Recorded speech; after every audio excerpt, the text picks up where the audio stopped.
Hi everybody, Julia Stock, Business Revolutionary with Be Astute, continuing with our A to Z of business vocab. And this week it's W for work-life balance. We all have one, but for a lot of us, we don't like the balance. It may be that our business is not currently big enough, exciting enough, earning us enough money, so we've got too much life that we can't afford and not enough work. It could be that you're reaching capacity, or you've got yourself into a tangle in terms of what your job role is within your business, and there's way too much work and not nearly enough life. It's an individual decision for each of us as to what we want to do. Some of us love our work, our natural kind of workaholic workhorses. I would definitely describe myself as at the workhorse end of the work-life balance scale. There are plenty of people who work to live, and there is nothing wrong with that.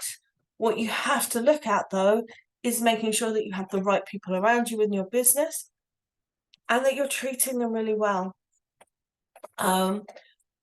When you get to a stage as a business owner that you want to start stepping back, doing less work, be aware that that can create enormous feelings of resentment amongst the rest of your staff team who are in effect working really hard in order to fund your lifestyle.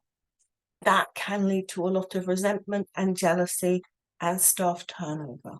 So be thinking about how you're coming across.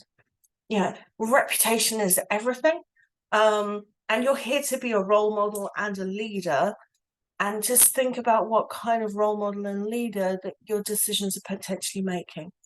That is not to say that being in the office before everybody else and leaving after everybody else and working 7 days a week is giving people the right impression either. They're looking at you going, why aren't you delegating more? Why are you stressing yourself out when you have this team around you? You're a bit of a muppet, aren't you? You've got trust issues. That's what they're thinking. They might not tell it to your face, but there is a right or a wrong way. Work-life balance is one of the reasons why we chose to start a business in the first place. We were bored of being pushed around by other people. So within all of this role modeling and reputation kind of stuff, we also want to be going, no, this is my life. I'll run it how I want to. Thanks. There is no right or wrong answer. If your work-life balance is out of whack, then the question is, what are you doing about it? If you haven't got enough work, then when was the last time you looked at your sales process, your marketing plan, really looked at what you're doing, how you're doing it?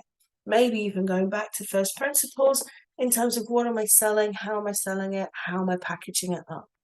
The fundamental question has to be, why is this not working? If your work-life balance is out of whack the other way, so we're way too busy, then why is that the case? Normally, it's because we feel we can't outsource or delegate things. That's our head nonsense. So it's important to unpick why you have those trust issues. They could be perfectly valid from a previous bad experience, but one bad experience, or even several, does not mean that you can't successfully outsource this time. Limiting the size of your business because you're limiting your fear of the unknown and working with people, it's not necessarily a happy place to be. There are some people who are perfectly happy being one-person bands and feel that that's a lovely way to operate and they're completely in control and their work-life balance is exactly what they want. That's great.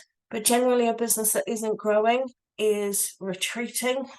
Even treading water isn't making progress. So generally it's better if we're trying to grow.